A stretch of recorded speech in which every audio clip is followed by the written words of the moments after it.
Welcome to the Living Unoffended podcast with your host, Brant Hansen.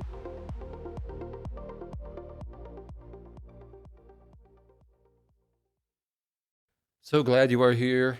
Cannot wait to talk about what we're going to talk about today because it's just so important and it's such a good reminder to me to talk about this stuff. First, I want to read you a little essay I wrote a while back, and you may have heard me read this before, I don't know, but I was going to just kind of paraphrase it, and I thought, why? I'll just read the thing. But it's based on an African proverb I ran across a long time ago from somebody at Cure, and the proverb is, if you want to find out what kind of tree it is, bump into it, and then see what falls. So I wrote this little essay called Bump Into a Tree, See What Falls. And if it's already familiar with you or to you, that's cool. But yeah, so here we go. Jesus talked about judging a tree. Here's some stuff he didn't say. Want to know what kind of tree you're dealing with? Just ask the tree. If it talks a good game, you can trust it. You know what kind of tree you're dealing with? If the tree leads an awesome ministry, if it does that, it must be an awesome ministry tree. If the tree is kind of a big deal, if it's got a Christian record deal, it's legit. Take it to the bank. No. He says you look at the fruit. That's what falls out of a tree when you shake it. Of course, we're talking about people here. What's fruit then? It's not a Christian vocabulary. It's not the position a person occupies in church culture.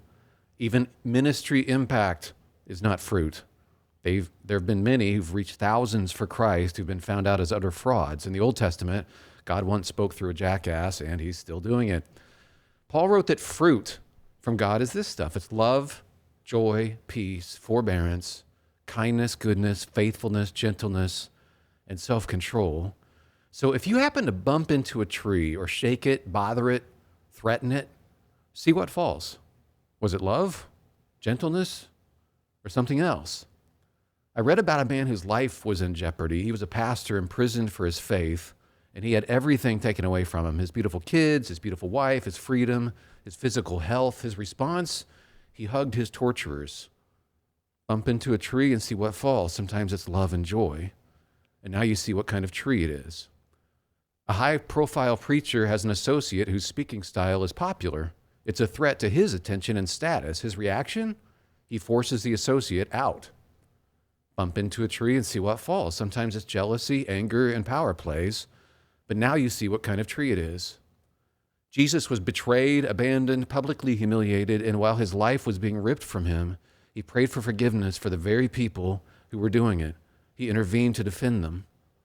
Bump into a tree and see what falls. Sometimes it's forgiveness, meekness, and self-control. And now you see what kind of tree it is.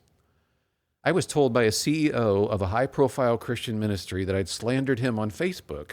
I'd personally attacked him, he said, saying misleading and personal things. Sure, I might think it's just social media, or I might think I have a First Amendment right, but his lawyer told him he's got a great case now against me, and he told me he'd used his lawyer before to crush people, and now this was a legal matter. I formulated a brilliant legal response, quoting here, what? This was because I had no idea what he was talking about. And as he now presumably knows, I hadn't written a single word about him. He'd been lied to by another ministry leader in the organization. He's decades older than me, and one would hope a mature believer, but when his reputation was seemingly threatened, he decided to attempt to intimidate. Never mind the scripture regarding suing a Christian brother, the lack of evidence, or the fact that such a thing would be profoundly out of character for what he knows of me. Bump into a tree and see what falls. Sometimes it's lawyers. Now you see what kind of tree it is. Years ago, I had a boss who loved my work, but I told him I needed to make a move for my family and then left for a quote-unquote competitor. In his mind, it was a major blow for his company. He told me he understood, but he was hurt. His reaction? He blessed me. And in the years following, he sent me encouraging emails telling me how much my show still meant to his family. They were still listening, and what God was teaching them through me. I'd left, but his encouragement kept going. Want to know what's in a tree? Bump into it and see what falls. Sometimes it's gentleness and kindness like that. And now you see what kind of tree it is. God help me and help us all. It's easy to feign spirituality in a culture that still offers worldly rewards for it. It's easy, too, to redefine fruit to fit our religious resumes instead of, actually being patient and kind. But when someone bumps against us, when they zap us on social media, or they threaten us, throw us under the bus, or cut in front of us in line at CVS. Here's hoping what falls isn't toxic. Let's hope it's the life-giving stuff. So that's my little essay. Maybe I've read that before on this. I can't remember. I can't remember if this podcast or the other one. I don't remember, but I was thinking about this myself because my reaction to something was not great. And it reminded me of that thing. Like, wait a second, what's going wrong? Because if I'm in the right place and you bump into me, you cross me, if I'm in the right place, what comes out is blessing. And so I'm practicing this, and I want to encourage you to practice this on a global basis in your life. The thing about blessing, where you're adding value to somebody's life, you're wanting God's good on them. And that should be what comes out when I'm hit in the face. It shouldn't be invective. It shouldn't be, it should just be, yeah, they squeeze us. That's what happens. You get blessing. And that's what can happen. But that's got to be our transformation.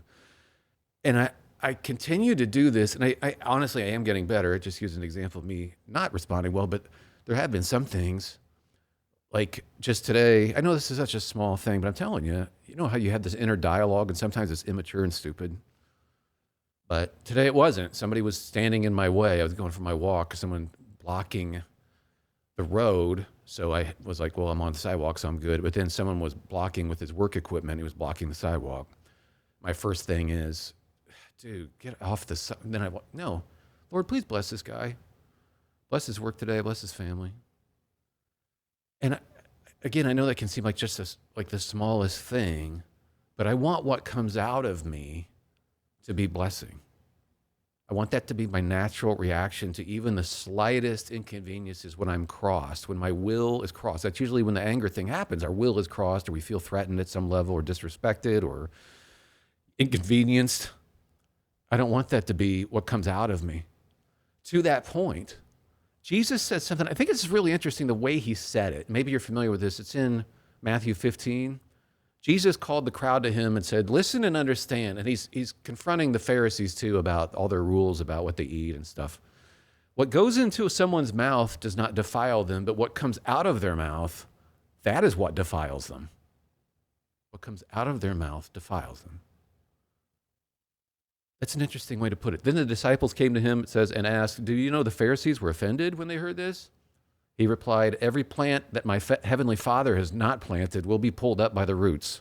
Leave them. They're blind guides. If the blind lead the blind, both will fall into a pit. Peter said, explain the parable to us. Jesus' reaction, he says, are you still so dull? Jesus asked them, don't you see that whatever enters the mouth goes into the stomach and then out of the body? But the things that come out of a person's mouth come from the heart, and these defile them. For out of the heart come evil thoughts, murder, adultery, sexual immorality, theft, false testimony, slander. These are what defile a person, but eating with unwashed hands does not defile them. So what comes out of my mouth defiles me. So there's like this, it's coming from a place where it's coming from a place where obviously inside I'm messed up if it comes out messed up, like he's talking about. But the words themselves defile us. You see what I'm saying? Maybe it's both. Once, like the very saying of the words is defiling. I think he's saying, I have to think more about this, but I think it's true. Like my reactions. I was thinking about this with regard to interacting with AI. Like if you're not talking to a person, obviously. Some people are like, why am I saying please and thank you to this AI? Am I worried that at some point when AI takes over that it'll remember, it's going to keep receipts on who was nice and who was rude?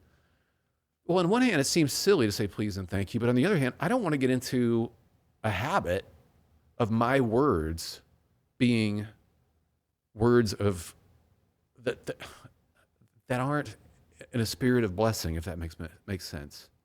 I don't want my words, even if it's to nobody, it's still my words. And I think it matters. Like I want to train myself to be a blessing, like a vehicle of blessing in people's lives. I want what's best for people. I want that to come out. I want my words to back that up. like when I'm pressed, when I'm crossed, even if it's AI, I'm not going off because I want me to be a different sort of person. So in the Bible, obviously, to bless somebody is to seek their good before God, which is exactly what Jesus does on the cross. Even then, he's saying, Father, forgive them. They don't know what they're doing. He's blessing them. He's intervening, wanting their good before God. He's offering a blessing to people as they are crucifying him. He's not denying their evil. He's not denying what they're doing is evil. He's saying they just don't fully understand, which is really true of everybody. It's not denying the evil to say that people are just plain blind. Our ability to rationalize, in their heads, they were doing the right thing. Most people could take a lie detector test and pass even while they're doing something evil, because they'll be like, yeah, but we're really doing this for the greater good. You'll come up with some excuse for what you're doing. For Pilate, he's keeping order. The Pharisees are keeping order, and they think they're doing what's best. The people following orders are doing what they think is the right thing to do to a criminal. They don't understand who it is. Not really. Not fully. But that's the human condition. So I want to respond in that way. I want my words to just be trained to respond with blessing even when I'm crossed, even in the moment.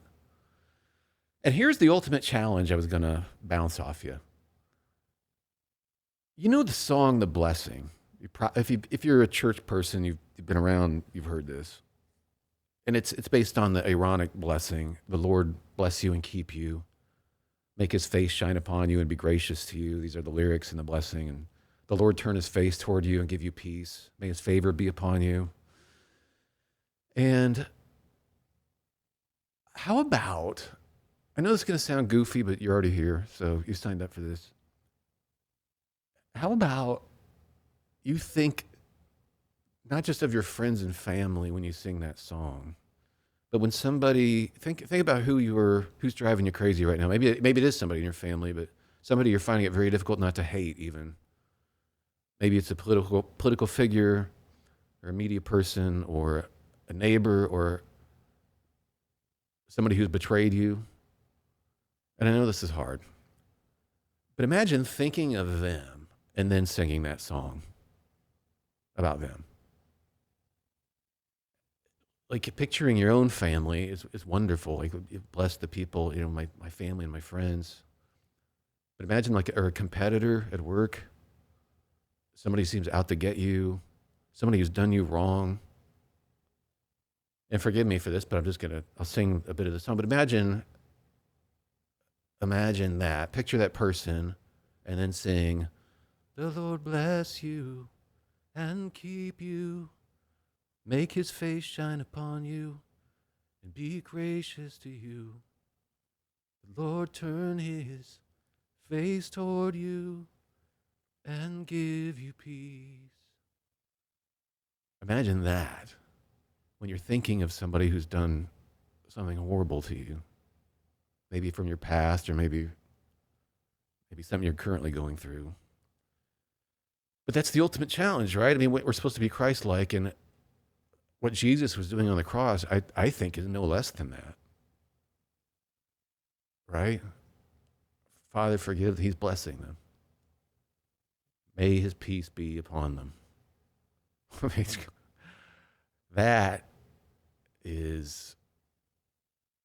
That's got to be close to the heart of God, right? Like, if we're doing that. So I want to challenge you to do it.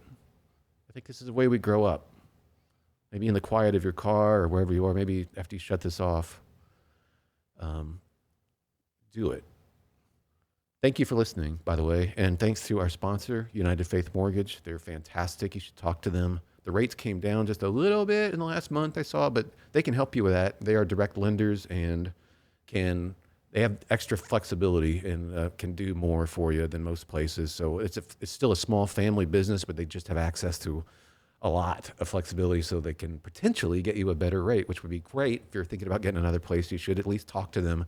Talk to Ryan and everybody there. They're awesome. It's United Faith Mortgage, and actually they give to Cure every time they close a mortgage. So we love them. UnitedFaithMortgage.com. We can talk to Ryan. One other thing I wanted to tell you, I keep forgetting to mention this. So Amazon has been doing a feature on the book Unoffendable, where it's like $7 right now for a copy. Like I don't think I can get copies like that with my author discount. So that's pretty awesome. If you're thinking about doing like a small group study or something like that, or you want to get a bunch for people, now would be the time. At least as I'm speaking, that's the cost. It's like just under $8. And Living Unoffended is out too. So hope you like that. And thanks for nice reviews and stuff. I'm honored when people read it and they get it and they like it. So thank you. Thanks for being on this journey with me too. You've been listening to the Living Unoffended podcast with Brant Hansen. Make sure to like, subscribe, and share. And if you'd like more information on Brant Hansen, his book Unoffendable, and more, go to branthansen.com.